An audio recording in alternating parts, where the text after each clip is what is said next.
আসসালামু আলাইকুম শিক্ষার্থী বন্ধুরা, শিখব সবাই মজা করে। সবাইকে আমন্ত্রণ জানাচ্ছি রকমারি লার্নিং অনলাইন স্কুলের আজকের এই ক্লাসে। প্রিয় শিক্ষার্থী বন্ধুরা, আমরা আজকের এই ক্লাসে ক্লাস 9-এর ইউনিট 4-এর লেসন 1 আমরা আজকে বাংলা অর্থ সহকারে তোমাদের পড়িয়ে দিব। তোমরা দেখতে পাচ্ছ এটা হচ্ছে লেসন 1, এবং আমাদের এই লেসন 1-এর যেই হেডিং সেটা হচ্ছে দ্য ফেরি বোট, অর্থাৎ একটা খেয়া নৌকা বা খেয়া তৈরি।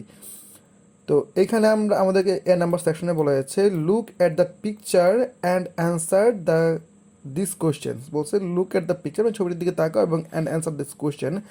যেমন এখানে একটা ছবি দেখতে পাচ্ছি যে এটা একটা নদীর ছবি। নদীতে একটা নৌকা আমরা দেখতে পাচ্ছি, নৌকাতে অনেক মানুষ বসে আছে এবং নৌকাটা এদিক থেকে দেখা যাচ্ছে যে নৌকাটা প্রায় ডুবে যাচ্ছে, এরকম একটা অবস্থা, মানে খুব পানির কাছাকাছি চলে গেছে। তো এটা হচ্ছে এই ছবিটা। তো এখন আমরা আমাদের বি নাম্বার সেকশনে আমাদের যে প্রশ্ন, মানে যেই প্যাসেজটা দেওয়া আছে আমরা সেই প্যাসেজটা পড়ব। তো প্যাসেজটা পড়ার আগে আমরা এখানে দেখতে পাচ্ছি যে আমাদের 3টা কোশ্চেন করা হয়েছে। আমরা 3টা কোশ্চেন একটু পড়ে নিই। Where can you find this kind of boat, যে তুমি এই ধরনের নৌকা কোথায় খুঁজে পাবা। 2 নম্বর কোশ্চেন হচ্ছে why does the boatman carry passenger across a river, মানে কেন একজন মাঝি নৌকা পারাপারের জন্য যাত্রী বহন করে। 3 নম্বর কোশ্চেন হচ্ছে why do people use country boats, যে মানুষ এই দেশীয় নৌকাগুলো কেন ব্যবহার করে। তো আমাদের সবগুলো কোশ্চেনের অ্যান্সার ক্লিয়ার হয়ে যাবে আমরা যখন এই প্যাসেজটা পড়ব। তো আমাদেরকে চলো আমরা প্যাসেজটা পড়ি। Is there anybody here who has ever crossed a river by a country boat? বলছে যে এইখানে কি এমন কেউ আছো যে এখন পর্যন্ত বা যে কখনোই একটা দেশি নৌকা দিয়ে একটি নদী পার হয়েছো? আই হ্যাভ টিচার, হ্যাঁ আমি করেছি স্যার, বা আমি পার হয়েছি স্যার। সেড জামিল বলল। I have and I clearly remember what happened in that journey, এবং আমার পরিষ্কার মনে আছে ওই ভ্রমণে কি হয়েছিল। Would you please tell us what happened, the teacher asked.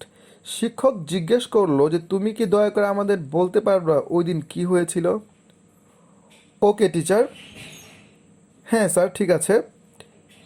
It happened when I was in class 6, এটা ঘটেছিল যখন আমি ক্লাস 6-এ পড়ি বা আমি ষষ্ঠ শ্রেণীতে ছিলাম।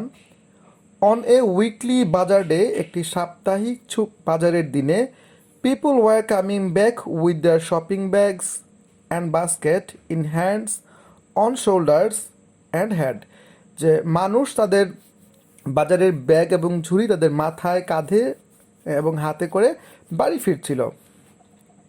দে had to cross the river, তাদের নদীটি পার হওয়া লাগতো। It was not a big river, এটা কোনো বড় নদী ছিল না। There was a ferry boat plying on the river, আর ওই নদীতে একটা খেয়া নৌকা ছিল যেটা নদী, মানে নদী পারাপার করতো। The boat cross it in 8 to 10 minute, আর এই নৌকাটা দিয়ে নদী পার হতে 8 থেকে 10 মিনিট সময় লাগতো। It was just after sunset, এটা মাত্র কি সূর্যাস্তের পরের ঘটনা।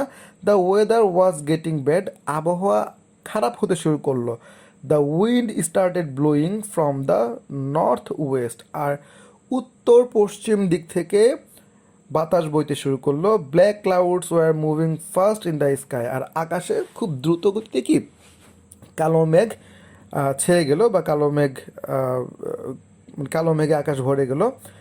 Everybody was trying to get into the river, প্রত্যেকেই কি নৌকাতে উঠতে চেষ্টা করতেছিল। No more please wait shouted the boatman, মানে তখন মাঝি সবাইকে চিৎকার করে বলল যে আর কেউ উঠো না, আর কেউ উঠো না, প্লিজ ওয়েট, অপেক্ষা করো। But nobody listen to him, কিন্তু কেউ তার কথা শুনলো না। What happened then, Jamil asked Rumi, তখন রুমি নামে একজন জিজ্ঞেস করলো জামিল তারপরে কি হয়েছিল।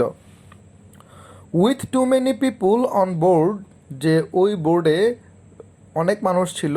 The boat sank in the middle of the river, আর নৌকাটা নদীর মাঝখানে যে ডুবে গেল।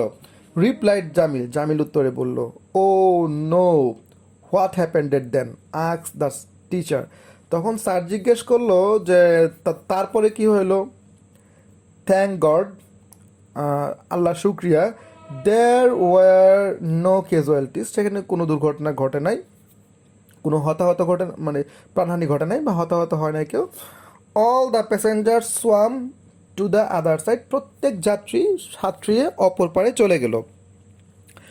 But some of them lost the stuff they were carrying such as oil, salt and milk, said Jamil. তখন জামিল বলল সেখানে বড় কোনো দুর্ঘটনা ঘটে নাই, তবে তাদের মধ্যে যারা ছিল তারা তাদের কিছু কিছু জিনিস হারিয়েছে, যেমন তেল, লবণ এবং দুধ হারিয়েছিল। Where you on the boat, তুমি নৌকার কোথায় ছিলা? আক্স দ্য টিচার, শিক্ষক জিজ্ঞেস করলো। নো টিচার, না sir. Seeing the boot over crowded, যখন আমি দেখলাম যে নৌকাতে অনেক বেশি লোক হয়ে গেল। I waited for the next boat, আমি পরবর্তী নৌকার জন্য অপেক্ষা করছিলাম। রিপ্লাইড জামিল, জামিল উত্তরে বলল। You did the right thing Jamil, Jamil তুমি সঠিক কাজটাই করেছো।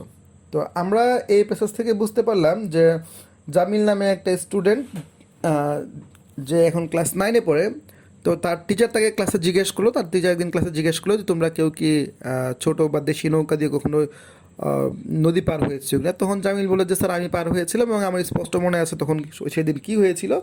তখন জামিল তার ঘটনাটা বললো যে জামিল তখন ক্লাস 6-এ পড়তো এবং একদিন সাপ্তাহিক বাজারের দিনে মানুষজন বাজার করে যখন বাড়ি ফিরছিল তখন সন্ধ্যা হয়ে গেল আর আকাশেও মেঘ জমে গেলো, ঝোড়ো বাতাস বইতে শুরু করলো। তখন প্রত্যেকেই চেষ্টা করলো যে নৌকায় ওঠার জন্য, এবং এতে করে নৌকায় অনেক বেশি মানুষ উঠে গেল। মাঝি সবাইকে চিৎকার করে বলল যে তোমরা আর কেউ নৌকায় উঠো না, কিন্তু মাঝির কথা কেউ শুনে নাই। এবং এতে যেটা ঘটলো যে নৌকাটা যখন নদীর মাঝখানে গেল তখন নৌকাটা ডুবে গেল, কিন্তু মানে ভালো বিষয় হচ্ছে যে নৌকা ডুবে যাওয়াতে কোনো প্রাণহানি ঘটে নাই।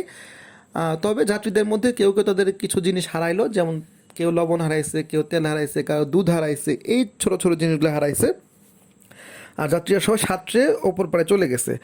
তো তখন স্যার জামিলকে জিজ্ঞেস করলো যে জামিল তুমি কোথায় ছিলা? জামিল বললো যে আমি নৌকায় উঠি নাই, কারণ আমি যখন দেখলাম যে নৌকার মধ্যে অনেক মানুষ উঠে গেছে তখন আমি পরবর্তী নৌকার জন্য অপেক্ষা করছিলাম। তো এই ছিল জামিলের স্টোরিটা, আমরা এই স্টোরিটা পড়লাম। এখন এখানে আমরা দেখতে পাচ্ছি কিছু মাল্টিপল চয়েস আমাদের দেওয়া হয়েছে, কোশ্চেন চয়েস। আমাদেরকে যে বেস্ট অ্যান্সার সেই বেস্ট অ্যান্সার আমাদের টিক দিতে হবে। A ferry boat was plying on the river, এখানে PLYING প্লেয়িংয়ের মানে হচ্ছে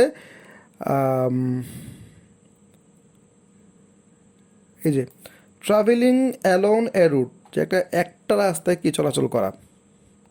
সি নাম্বার হচ্ছে এখানে correct answer. Why was everybody trying to get into the boat, কেন সবাই নৌকায় ওঠার চেষ্টা করতেছিল? Because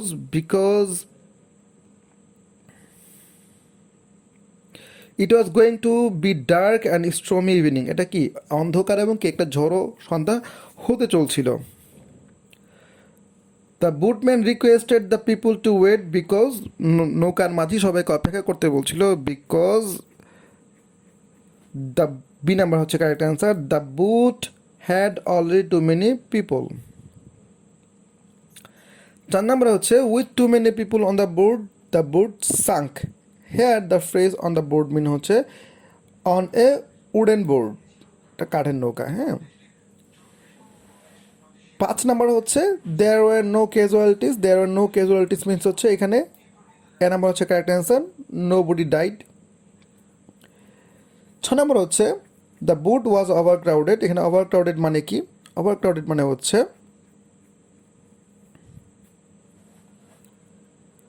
the boat was unable to carry any more people, এই নৌকাটা এর থেকে বেশি মানুষ বহন করতে সক্ষম ছিল না। তো প্রিয় শিক্ষার্থী বন্ধুরা, এ ছিল আমাদের আজকের এই লেসনটি। আশা করি লেসনটি তোমরা বুঝতে পেরেছো, আমাদের পড়াটা তোমরা বুঝতে পেরেছো। খুব ভালো করে এই লেসনটা তোমরা বাসায় নিজেরা পড়বে, যেভাবে পড়িয়েছি অর্থ সহকারে, কারণ এই লেসনটা কিন্তু পরীক্ষায় আসার মতো একটা ইম্পর্টেন্ট লেসন। তো আশা করি আজকে ক্লাসটি তোমাদের কাছে ভালো লেগেছে। অবশ্যই তোমরা ভিডিওটি শেয়ার করে তোমাদের বন্ধুদের মাঝে ছড়িয়ে দিবে। দেখা হবে পরবর্তী ভিডিওতে, সে পর্যন্ত ভালো থাকো। আল্লাহ হাফেজ।